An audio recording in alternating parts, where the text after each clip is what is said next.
पश्चिम बंगाल सरकार ने दूसरे राज्य जाने में आलू के ट्रकों के प्रवेश पर रोक लगाई। बंगाल का आलू दूसरे राज्यों में नहीं जाएगा।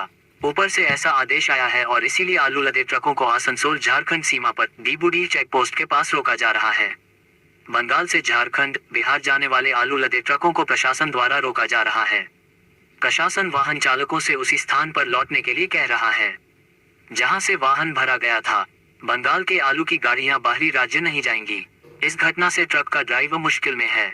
उन लोगों का कहना है कि आलू कच्चा माल है, बर्बाद हो जाएगा। ऐसे फैसलों से ट्रक चालकों को नुकसान होगा। हालांकि सूत्र के अनुसार राज्य सरकार का ऐसा फैसला आसमान छूती कीमतों को कम करने के लिए लिया गया है।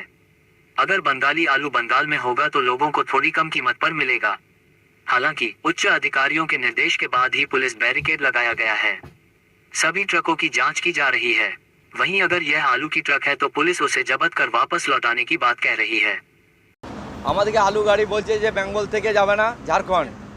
কেন, কি অসুবিধা? কারণ বলছে যে না, আমাদের ওপর থেকে অর্ডার আছে, গাড়ি যাবে না, আমরা যেতে পারছি না। ওই জন্য আটকে দিয়েছে আমাদেরকে পুলিশ প্রশাসন, বেরিয়াল দিয়ে আটকে দিয়েছে। এখান থেকে বিলটি চালান দেখলো, দেখে বললো আলু গাড়ি এদিকে ঘুরে নাও, যেখানে লোড করেছো সেখানে নিয়ে চলে যাও। হ্যাঁ, বর্ধমান থেকে যাচ্ছিলাম আমরা গিরিডি যাচ্ছিলাম, আর এখানে আটকে দিয়েছে আমাদেরকে। সুবিধা পড়েছে, প্রচুর অসুবিধার মধ্যে পড়েছি। গাড়ি নিয়ে যেতে পারবো কি না, এরপরে এদিকেও যেতে পারছি না, ওদিকেও যেতে পারছি না। এই আলু তিরপল বাঁধা আছে, এবং মাল যদি পৌঁছে যায় তাহলে মালের দায়িত্ব কে নেবে? প্রশাসন দায়িত্ব নেবে তো না। আমাদেরকে কোনো জানায়নি, যেখানে লোড দিচ্ছে সে পার্টিও জানেনি। রাতের মধ্যে বলছে হঠাৎ করে এনারা ডিসিশন করেছেন যে আলু গাড়ি বেরোবে না, বেঙ্গল থেকে বেরোবে না।